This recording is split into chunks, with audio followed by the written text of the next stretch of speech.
আসসালামু আলাইকুম এভরিওয়ান। চাওয়ালা ছেলে গল্পের দ্বিতীয় পার্ট। তো চলো বেশি কথা না কইয়া গল্প শুরু করা যাক। আকাশ আর মিহি যে এতটা নিচে নামতে পারে সেটা আমার কল্পনাতেও ছিল না। একদিন ক্লাসের মাঝে হঠাৎ মিহি চিৎকার করে কাঁদতে শুরু করলো। স্যার তখন বোর্ডে লিখছিলেন। তিনি তড়িঘড়ি করে এগিয়ে এলেন। মিহি স্যারের সামনে ডুকরে কেঁদে উঠলো। স্যার মিহিকে বলল, কি হয়েছে মিহি, তুমি কাঁদছো কেন? তখন কাঁদতে কাঁদতে মিহি বলে উঠলো, স্যার এই ছেলেটা, ও আমার গায়ে খুব বাজেভাবে হাত দিয়েছে। আমি ওকে নিষেধ করেছি কিন্তু ও শুনছে না। ও খুব নিচু মনের ছেলে স্যার, আমি এতক্ষণে খেয়াল করিনি। কিন্তু মিহির দিকে তাকিয়ে দেখি ওর আঙ্গুল আমার দিকেই নিশানা করে তাক করা। আকাশ সাথে সাথে উঠে দাঁড়িয়ে আগ বাড়িয়ে বলল, হ্যাঁ স্যার, আমিও নিজের চোখে দেখেছি। ও মিহির শরীরে অশ্লীলভাবে টাচ করেছে। পুরো ক্লাস যেন স্তব্ধ হয়ে গেল। আমার কান দিয়ে যেন গরম ধোঁয়া বের হচ্ছিল। এই মেয়ে কি বলে আমি নাকি তার গায়ে অশ্লীলভাবে টাচ করেছি, যা আমি আমার স্বপ্নেও ভাবিনি। আমি কাঁপতে কাঁপতে বললাম, স্যার বিশ্বাস করুন আমি এরকম কিচ্ছু করিনি। স্যার আমার কোনো কথা না শুনে আমার কাছে এসেই ঠাস করে একটা চড় দিল। স্যারের হাতে চটটা আমার বাম গালে এসে লাগলো। আমি সিটকে বেঞ্চের কোণে পড়ে গেলাম। স্যার রাগে কাঁপছিলেন। তিনি চিৎকার করে বললেন, চুপ করো একদম। তোমাকে আমি ভালো মানুষ ভেবেছিলাম, তোমাকে নিয়ে গর্ব করেছিলাম, কিন্তু আমি ভুল ছিলাম। আসলে কয়লা ধুলে ময়লা যায় না। তোমার মতো নিচু পরিবারের ছেলেদের রক্তেই দোষ থাকে। স্ট্রিট বয়ের মতো আচরণ করছো, এই নাকি কলেজে এসে? Get out from here. আমার দু চোখ বেয়ে নোনা জল ঝরছিল। আমি মাথা নিচু করে দাঁড়িয়ে রইলাম। স্যার গজগজ করতে করতে রুম থেকে বেরিয়ে গেলেন। যাওয়ার আগে বলে গেলেন, ক্লাসের মুডটাই নষ্ট হয়ে গেল। তোমার বিরুদ্ধে আমি এখনই প্রিন্সিপাল স্যারের কাছে রিপোর্ট দিচ্ছি। তোমাকে টিসি দিয়ে কলেজ থেকে বের করার ব্যবস্থা করছি, ওয়েট। স্যার চলে যেতেই মিহি তার নেকা কান্না থামিয়ে দিল। তার ঠোঁটে তখন এক পৈশাচিক হাসি। সে আমার সামনে এসে নিচু স্বরে বলল, কিরে খ্যাত, এবার ঠেলা সামলা। মেধা দিয়ে খুব হিরো হতে চেয়েছিলি না? এই কলেজটা তোর মতো ভিখারিদের জন্য না। কাল থেকে যেন তোকে এই তল্লাটে না দেখি। আমি ধরা গলায় শুধু একটা কথাই জিজ্ঞেস করলাম, আপনাদের আমি কি ক্ষতি করেছিলাম? কেন আমার জীবনটা নিয়ে এভাবে খেলছেন? আকাশ পাশ থেকে টিটকারি নিয়ে বলল, তোর অস্তিত্বই আমাদের কাছে বিরক্তকর, কারণ তুই আমাদের লেভেলের না। এটাই তোর সবচেয়ে বড় অপরাধ। আমি আর এক মুহূর্ত দাঁড়ালাম না। ব্যাগটা কাঁধে নিয়ে কলেজ থেকে বেরিয়ে এলাম। কান্নায় আমার চোখ ঝাপসা হয়ে যাচ্ছিল। রিক্সা নেওয়ারও টাকা নেই, তাই হেঁটে হেঁটে বাসার দিকে রওনা দিলাম। কিন্তু মনে হচ্ছিল পায়ের শক্তি ফুরিয়ে আসছে। রাস্তায় চলার সময় মনে হচ্ছিল সবাই আমার দিকে তাকিয়ে ফিসফিস করছে। এই মিথ্যা অপবাদ কি আগুনের মতো সব জায়গায় ছড়িয়ে পড়েছে। বাসার কাছাকাছি আসতেই দেখলাম আমার বাড়ির সামনে অনেক মানুষের ভিড়। আমার বুকটা কেঁপে উঠলো। ভিড় ঢেলে ভিতরে ঢুকতেই দেখলাম আব্বু স্তব্ধ হয়ে বারান্দায় বসে আছে। আম্মু মাটিতে বসেই অঝরে কাঁদছেন। আমাদের প্রতিবেশী রহমান চাচা আমাকে দেখেই বলে উঠলেন, সি রাকিব, তোর বাবা এত কষ্ট করে তোকে শহরের কলেজে পাঠালো, আর তুই সেখানে গিয়ে মেয়েদের শ্লীলতাহানি করলি। তোর জন্য আজ তোর বাপের মাথা হেট হয়ে গেল। আমি দৌড়ে গিয়ে আব্বুর পা জড়িয়ে ধরলাম। চিৎকার করে বললাম, আব্বু বিশ্বাস করো আমি এইসব কিছু করিনি। ওরা আমাকে ফাঁসিয়েছে আব্বু। ওরা আমাদের মতো গরিবদের দেখতে পারে না। আব্বু কোনো কথা বললেন না, শুধু তার চোখের কোণ দিয়ে এক ফোঁটা পানি গড়িয়ে পড়লো। অনেক হচ্ছে সবচেয়ে বিশ্বস্ত বুকমেকার, যা পিএইচডি এবং সিরিয়া অ্যাপের অফিসিয়াল পার্টনার। আর আপনারা তো জানেন ইন্ডিয়ান প্রিমিয়ার লিগ শুরু হয়ে গিয়েছে। এটি হতে পারে সবচেয়ে বড় সুযোগ আপনার প্রিয় দলকে সমর্থন করার। এই অ্যাপসে আপনি cricket, football, tennis live match দেখতে এবং তাদের স্কোর ভবিষ্যৎবাণী করে সহজেই অর্থ উপার্জন করতে পারবেন। সেই সাথে বিএমডব্লিউ গাড়ি, আইফোন, ল্যাপটপ এবং আরও অনেক নগদ পুরস্কার জেতারও সুযোগ রয়েছে। এই অ্যাপটিতে আপনি class crystal, under and over 21 ইত্যাদি গেম খেলে সহজেই আয় করতে পারবেন। আপনি বিকাশ, নগদ, রকেট, ব্যাংক, ক্রিপ্টো, পেপাল এবং অন্যান্য সহজ পদ্ধতির মাধ্যমে সহজেই আপনার জেতা টাকা তুলতে পারবেন। এখানে আপনি 24 ঘন্টা 7 দিন গ্রাহক সহায়তা পাবেন। তাই এখনই গুগলে অনেক সার্চ করে প্রথম ওয়েবসাইটে গিয়ে রেজিস্ট্রেশন করুন। আর হ্যাঁ, রেজিস্ট্রেশনের সময় আমার প্রোমো কোড VOTO7 ব্যবহার করে প্রথমবার ডিপোজিটে 20,000 টাকা পর্যন্ত পান। যেই বাবা সবসময় বলতেন বড় মানুষ হও, আজকেই আমার বাবার চোখের দিকে তাকানোর সাহস আজ আমার নেই। হঠাৎ আম্মু বসা থেকে উঠে তড়িৎ গতিতে আমার কাছে এলেন। কিছু বুঝে ওঠার আগেই আমার ডান গালে সজোরে একটা থাপ্পড় বসিয়ে দিলেন। থাপ্পড়টার শব্দে যেন পুরো উঠানটা নিস্তব্ধ হয়ে গেল। তারপর আম্মু বলল, চুপ কর, আরে একটা মিথ্যা কথা বলবি না। পাড়ার মানুষ এসে আমাদের মুখে চুনকালি দিয়ে যাচ্ছে, আর তুই এখনো নিজেকে নির্দোষ দাবি করছিস। আমরা গরিব হতে পারি, কিন্তু আমাদের একটা সম্মান ছিল, তুই আর সেই সম্মান ধুলোর সাথে মিশিয়ে দিলি। আমি বললাম, আম্মু তুমিও আমাকে বিশ্বাস করছো না, আমি তোমার ছেলে। আম্মু বলল, আজ থেকে তোর মতো কুলাঙ্গারকে নিজের ছেলে বলতেও আমার ঘৃণা হচ্ছে। তোর বাবা দিনের পর দিন রোদে পুড়ে বৃষ্টিতে ভিজে চায়ের দোকানে খাটুনি দিয়েছে শুধু তোর পড়াশোনার জন্য। আর তুই কলেজে গিয়ে এই নোংরামি করলি, কেন করলি এটা? আমাদের কি মরার জায়গাটুকু রাখলি না? আম্মুর কথাগুলো কলিজায় বিঁধলো, চোখ দিয়ে ঝরঝর করে পানি পড়ে যাচ্ছে। আব্বু তখনও পাথরের মতো বসে আছেন। পাড়ার মানুষের বাঁকা কথা আর আম্মুর এই ঘৃণা আমাকে তিলে তিলে শেষ করে দিচ্ছিল। আমি আর নিজেকে ধরে রাখতে পারলাম না। বুক ফাটা কান্না নিয়ে দৌড়ে নিজের ঘরে ঢুকে দরজা বন্ধ করে দিলাম। বাইরে তখনও আম্মুর বিলাপ আর লোকজনের কানাঘুষা শোনা যাচ্ছিল। আমি অন্ধকারের বিছানায় শুয়ে ডুকরে ডুকরে কাঁদতে লাগলাম। মনে হচ্ছিল আকাশ আর মিহি শুধু আমার কলেজ নয়, আমার পুরো পৃথিবীটাই ধ্বংস করে দিয়েছে। আমি তো শুধু পড়াশোনা করে বড় হতে চেয়েছিলাম, তবে কেন এই নিষ্ঠুরতা? রাতে আর কারো খাওয়া দাওয়া হলো না, খালি পেটে শুয়ে পড়লাম। কখন যে ঘুমিয়ে গেছি জানি না। রাত তখন আনুমানিক 1টা। হঠাৎ আম্মুর চিৎকার শুনে আমার ঘুম ছুটে গেল। আম্মু বলল, রাকিব জলদি আয়, তোর আব্বুর কি হলো? ওগো কি হলো তোমার, কথা বলো। আমি দরজা খুলে দৌড়ে বারান্দায় গেলাম। দেখলাম আব্বু মেঝেতে পড়ে আছেন আর তার হাত দুটো বুকের ওপর শক্ত হয়ে চেপে ধরা। মুখটা যন্ত্রণায় নীল হয়ে গেছে, কপাল বেয়ে দরদর করে ঘাম ঝরছে। তিনি নিঃশ্বাস নিতে পারছেন না। আমি চিৎকার করে বলে উঠলাম, আব্বু আব্বু কি হয়েছে আপনার? আমাদের প্রতিবেশী কয়েকজন এগিয়ে এলেন। দূরতে একটা সিএনজি ডেকে আমরা আব্বুকে নিয়ে শহরের বড় হাসপাতালের দিকে ছুটলাম। সারাটা পথ আম্মু শুধু কাঁদছিলেন আর আমাকে অভিশাপ দিচ্ছিলেন, তোর জন্য, সব তোর জন্য। ওই কলেজে যাওয়ার পর থেকেই আমাদের সংসারে অমঙ্গল নেমে এসেছে। তোর ওই অপকর্মের খবর শোনার পর থেকেই মানুষটা বুক চেপে ধরে বসেছিল। তোর মতো ছেলের জন্যই আজ তোর বাবার এই অবস্থা। যদি আজ তোর আব্বুর কিছু হয়ে যায়, তবে আমি কোনোদিন তোকে মাফ করব না, এই আমি বলে দিলাম। আমি কিছুই বলতে পারলাম না, শুধু শুনেই গেলাম। হাসপাতালে পৌঁছানোর পর ডাক্তাররা দ্রুত আব্বুকে ইমার্জেন্সি ওয়ার্ডে নিয়ে গেলেন। আমাদের বাইরে অপেক্ষা করতে বলা হলো। সাদা পোশাক পরা নার্স আর ডাক্তারদের দৌড়ঝাঁপ দেখে আমার কলিজা শুকিয়ে আসছিল। কিছুক্ষণ পর একজন ডাক্তার বের হয়ে এলেন। তার মুখটা খুব গম্ভীর। তারপর উনি বললেন, ওনার ম্যাসিভ হার্ট অ্যাটাক হয়েছে। প্রচন্ড মানসিক চাপের কারণে ব্লাড প্রেশার একলাপে অনেক বেড়ে গিয়েছিল। আমরা তাকে আইসিইউতে নিয়েছি। আগামী 24 ঘন্টা খুব ক্রিটিক্যাল, আপনারা দোয়া করুন। কথাগুলো শুনে আম্মু হাসপাতালের মেঝেতেই বসে পড়লেন। তার সেই আহাজারি যেন হাসপাতালের দেয়ালগুলোকেও কাঁপিয়ে দিচ্ছিল। তিনি আমার দিকে এক পলক তাকালেন।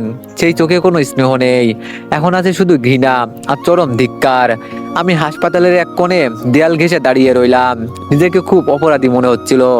সত্যি কি আমি আমার বাবার এই অবস্থার জন্য দায়ী, নাকি এই সমাজ যারা সত্য না জেনেই একজন নিরাপদ মানুষকে কাঠগড়ায় দাঁড় করিয়ে দিল? এভাবেই কেটে গেল আরো 2 ঘন্টা। হাসপাতালের করিডোরে ঘড়ির কাঁটা যেন থমকে আছে। রাত 3টে। চারিদিকে এক অদ্ভুত নিস্তব্ধতা, যা কেবল ইমার্জেন্সি সাইরেন আর আম্মুর চাপা কান্নার মাঝে মাঝে ভেঙে যাচ্ছে। হঠাৎ আইসিইউ এর লাল বাতিটা নিভে গেল। ডাক্তার বের হয়ে আসলেন। তার ক্লান্ত মুখ আর নিচু হয়ে থাকা চোখ জোড়া দেখেই আমার বুকটা ধক করে উঠল। ডাক্তার আমার সামনে এসে দাঁড়ালেন। তারপর আমি তাকে জিজ্ঞাসা করলাম, ডাক্তার আমার বাবার কি অবস্থা? ডাক্তার বলল, দুঃখিত, আমরা অনেক চেষ্টা করেছি, কিন্তু আপনার বাবাকে ফেরানো গেল না। অনেক বড় ধরনের কোনো মানসিক আঘাত পাইছে, যা উনি সইতে পারেননি। কথাটা শুনে আম্মু একটা আত্মচিৎকার দিয়ে মেঝেতে লুটিয়ে পড়লেন। আমি স্তব্ধ হয়ে দাঁড়িয়ে রইলাম। মনে হলো আমার চারপাশের দেওয়ালগুলো ভেঙে আমার উপর পড়ছে। আব্বু নেই, যেই মানুষটা কাল সকালেও আমার মাথায় হাত রেখে বলেছিল বড় মানুষ হও, সেই মানুষটা আজ একরাশ অপমান নিয়ে চলে গেল। আমি দৌড়ে ভিতরে গেলাম। আব্বুর নিথর সাদা কাপড়ে ঢাকা। আমি ওনার পা জড়িয়ে ধরে চিৎকার করে কাঁদতে লাগলাম। আমি বললাম, আব্বু একবার চোখ মেলো, আমি নির্দোষ আব্বু, আমি কোনো ভুল করিনি। তুমি বিশ্বাস না করে কেন চলে গেলে আব্বু? কিন্তু আব্বু আর সাড়া দিলেন না। আম্মু পাগলের মতো ভিতরে ঢুকে আমার কলার চেপে ধরলেন। ওনার কান্না তখন চিৎকারে রূপ নিয়েছে। তারপর চিৎকার করে বললেন, তুই ছবি না ওনাকে, তোর এই অপবিত্র হাত দিয়ে আমার স্বামীকে আর তুই ছবি না, খুনি তুই, তোর বাপের খুনি। ওনার মৃত্যুর জন্য তুই দায়ী, শুধু তুই। হাসপাতালের নার্স আর লোকজন আমাদের শান্ত করার চেষ্টা করছিল, কিন্তু আম্মুর বিলাপ থামছিল না। ভোরবেলা অ্যাম্বুলেন্স করে আব্বুর লাশ নিয়ে যখন আমাদের বাড়িতে পৌঁছালাম, পাড়ার মানুষ জড়ো হলো। কেউ সহমর্মিতা দেখালো না, বরং সবার চোখে মুখে ছিল তাচ্ছিল্য। তারা ফিসফিস করে বলছিল ছেলেটা কলেজে গিয়ে নষ্টামি করছে, আর সেই শোকেই বেচারা বাবা মারা গেলেন। তাদের কথাগুলো যেন কলিজায় ফুটো করে দেওয়ার মতো ছিল। সকাল 10টায় জানাজার শেষে আব্বুকে গোরস্থানে চিরনিদ্রায় শায়িত করা হলো। নিজের হাতে আব্বুর কবরে মাটি দিয়ে যখন ঘরে ফিরলাম, তখন আমার শরীর আর চলছে না। আমি ধীর পায়ে নিজের বাড়ির দিকে এগোতে লাগলাম। বাড়ির সামনে আসতেই হঠাৎ আম্মুর তীক্ষ্ণ গলায় আওয়াজে আমার পা থমকে গেল। আম্মু চিৎকার করে বলে উঠল, কোথায় যাচ্ছিস? আমি ভেজা চোখে তাকালাম। আম্মু দরজার সামনে পাহাড়ের মতো দাঁড়িয়ে আছেন। ওনার চোখে পানি নেই, আছে শুধু আমার জন্য জলজলে ঘৃণা। তারপর আমি বললাম, ঘরে যাচ্ছি আম্মু, খুব ক্লান্ত লাগছে। আম্মু বলল, খবরদার ওই ঘরে পা দিবি না। যেই ঘরে তোর বাবা তোর স্বপ্ন নিয়ে রাত জেগে চা বিক্রি করতো, সেই ঘরে তোর মতো কলঙ্কিত ছেলের জায়গা নেই। তোর জন্য আজ তোর আব্বু ওই কবরে শুয়ে আছে। পাড়ার লোক আমাদের ছিছি করছে, তুই থাকলে ওনার আত্মা শান্তি পাবে না। আমি বললাম, আম্মু আমি কোথায় যাব? তোমরা ছাড়া আমার তো আর কেউ নেই। আম্মু বলল, যেখানে খুশি যা, আজ থেকে তুই আমার কাছে মৃত। তোর বাপের খুনিকে আমি এই ঘরে অন্ন দিতে পারবো না। এই মুহূর্তে এই বাড়ি থেকে বের হয়ে যা। বলেই আম্মু আমার কাপড়ে সেই পুরনো ব্যাগটা ঘর থেকে ছুঁড়ে মারলেন উঠানে। পাড়ার মানুষ গোল হয়ে দাঁড়িয়ে তামাশা দেখছে, কেউ একটা কথাও বললো না আমার হয়ে। আমি ব্যাগটা তুলে নিলাম, বুক ফেটে কান্না আসছিল, কিন্তু কাঁদতে পারলাম না। ব্যাগটা হাতে নিয়ে আমি যখন আমার ছোট্ট উঠানটা ছেড়ে বের হচ্ছিলাম, তখন একবার পিছন ফিরে তাকালাম। আম্মু তখনও দরজায় দাঁড়িয়ে আছেন। একবার ভাবলাম হয়তো আম্মু আমাকে পিছন থেকে ডাকবেন আর বলবেন, বাজান যাস না। কিন্তু আম্মু আমাকে ভুল প্রমাণিত করলেন, কিছুই বললেন না। বরং আমি গেট দিয়ে বের হতেই উনি ধড়াস করে দরজাটা বন্ধ করে দিলেন। পরিচিত রাস্তাগুলো আজ কেন যেন খুব অচেনা লাগছে। পেটে সেই সকাল থেকে দানাপিনা পড়েনি, কিন্তু খিদের চেয়েও বুকের ভেতরকার হাহাকারটা অনেক বেশি ছিল। হাতে মাত্র কয়েকটা টাকা, যা আব্বু ওই চশমা বানানোর জন্য দিয়েছিল। এই টাকা আমি কিছুই করতে পারবো না। হাঁটতে হাঁটতে আমি রাস্তার মোড়ে এসে দাঁড়ালাম। বিকাল গড়িয়ে সন্ধ্যাও পার হয়ে গেল। রাত গম্ভীর হচ্ছে, চারিদিকে সব দোকানপাট বন্ধ হয়ে যাচ্ছে। আমি কোথায় যাব? কার কাছে গিয়ে মাথা গোজার ঠাঁই চাইবো? যারাই আমাকে চেনে তারাই তো আমাকে এখন ঘৃণা করে। তাই রেল স্টেশনে গিয়ে একটা বেঞ্চে বসে পড়লাম। রাতটা কোনো রকম না খেয়ে বেঞ্চে বসিয়ে কাটিয়ে দিলাম। পরের দিন সকালে তীব্র খিদে আর তৃষ্ণায় আমার শরীর কাঁপছিল। স্টেশনের এক কোণে বসে যখন আমি ঝিমাচ্ছিলাম, তখন একজন বয়স্ক লোক আমার পাশে এসে বসলেন। ওনার পরনও খুব সাধারণ মলিন পোশাক। উনি আমার অবস্থা দেখে বললেন, কিরে বাপ, খুব বিপদ? আমি ওনার দিকে তাকিয়ে চোখের জল ধরে রাখতে পারলাম না, সব কথা খুলে বললাম। উনি দীর্ঘশ্বাস ফেলে বললেন, শহরটা খুব নিষ্ঠুর রে বাপ, এখানে সত্যের চেয়ে মিথ্যার আওয়াজ বেশি জোরে হয়। তবে ভেঙে পড়িস না, আল্লাহ কিছু একটা ব্যবস্থা করেই দিবে। আমার বলতে খুব লজ্জা করছিল, তারপরও আমি লোকটিকে বলে উঠলাম, চাচা আমার খুব ক্ষুধা লাগছে, কিছু খাবার হবে? উনি আমার অসহায়ত্ব বুঝতে পারলেন। তারপর সাথে সাথেই আমার হাত ধরে নিয়ে গিয়ে একটা স্টেশনের পাশেই ছোট্ট একটা হোটেলে বসালেন। ওয়েটারকে ভাত দিতে বললেন। কিছুক্ষণ পরই ওয়েটার ভাত আর ডাল দিয়ে গেল। খাবার সামনে পেয়ে আমি কিছু না ভেবেই ক্ষুধার্ত সিংহের মতো খেতে লাগলাম। আমার খাওয়া দেখে লোকটা আমার দিকে তাকিয়ে আছে। আমার অবস্থা সে বুঝতে পারছে। সব কিছুর জ্বালা সহ্য করা যায়, কিন্তু ক্ষুধার জ্বালা সহ্য করা অনেক কঠিন। খাওয়া শেষ হতেই লোকটা আমাকে জিজ্ঞেস করলো, এ বেলা না হয় আমি খাওয়ালাম, কিন্তু পরের বেলা কি হবে? কিছু ভেবে দেখেছো বাজান? আমি লোকটার কথা শুনে চিন্তা করতে লাগলাম আর ভাবলাম, উনি তো ঠিক কথাই বলছেন। এভাবে আমি কয় বেলা নিজের জন্য লড়ে যাব? তাই আমি ভেবে নিলাম, এই শহরে আর এক মুহূর্ত থাকবো না। এখানে থাকলে এখানকার মানুষ আমাকে ভালো মতো বাঁচতে দিবে না, আর আমার বাবার স্বপ্ন এখান থেকে পূরণ করতে পারবো না। আমাকে সত্য প্রমাণ করতেই হবে, আমার বাবার স্বপ্নকে পূরণ করতেই হবে যে করেই হোক। তাই সিদ্ধান্ত নিলাম আমি ঢাকা চলে যাব, কিন্তু আমার কাছে কোনো টাকা পয়সা নেই। তাই আমি সব ভেবে ওনাকে বললাম, চাচা আমি এখান থেকে ঢাকায় চলে যেতে চাই, যেখানে কোনো একটা কাজের ব্যবস্থা করবই, সাথে পড়াশোনা চালিয়ে যেতে চাই। চাচা বলল, খুব ভালো সিদ্ধান্ত নিয়েছো বাজান, পড়াশোনা ছিল না। আমি বললাম, কিন্তু আমার কাছে সেরকম কোনো টাকা নেই। তারপর উনি উনার পাঞ্জাবির পকেটে হাত দিলেন, সেখান থেকে 2,000 টাকার নোট আমার হাতে ধরিয়ে দিয়ে বললেন, এর থেকে বেশি আমার পক্ষে সাহায্য করা সম্ভব হচ্ছে না বাজান। ওনার এই উদারতা দেখে আমার চোখে পানি এসে গেল। যেখানে আমার আপনজনই আমাকে ভুল বুঝে দূরে ঠেলে দিল, সেখানে একটা অপরিচিত মানুষ আমাকে সবকিছু দিয়ে সাহায্য করছে। আমার চোখে পানি দেখে লোকটি বলে উঠল, কি ব্যাপার বাজান, তুমি কাঁদছো কেন? আমি হাতের উল্টো পিঠে চোখের জল মুছে চাচার দিকে তাকালাম। আমার গলা কান্নায় বুঝে যাচ্ছিল, তবুও নিজেকে শক্ত করে বললাম, না চাচা, এটা কান্নার জল না, এটা কৃতজ্ঞতার জল। যেখানে নিজের জন্মদাত্রী মা আমাকে খুনি অপবাদ দিয়ে ঘর থেকে বের করে দিল, সেখানে আপনি একজন অচেনা মানুষে আমার পাশে দাঁড়ালেন। এই ঋণ আমি কোনোদিন শোধ করতে পারবো না চাচা। চাচা আমার মাথায় হাত রেখে বললেন, ঋণ শোধ করার চিন্তা করিস না বাপ, তুই শুধু বড় মানুষ হয়ে দেখাস, তোর বাপের আত্মা তখন শান্তি পাবে। মানুষের বিচার মানুষ না করতে পারলেও উপরওয়ালা ঠিকই করেন। আমি ব্যাগটা শক্ত করে আঁকড়ে ধরে বললাম, ঠিক বলছেন চাচা, আমাকে অনেক এগিয়ে যেতে হবে। এই অপমান, এই লাঞ্ছনা আমি বৃথা যেতে দিব না।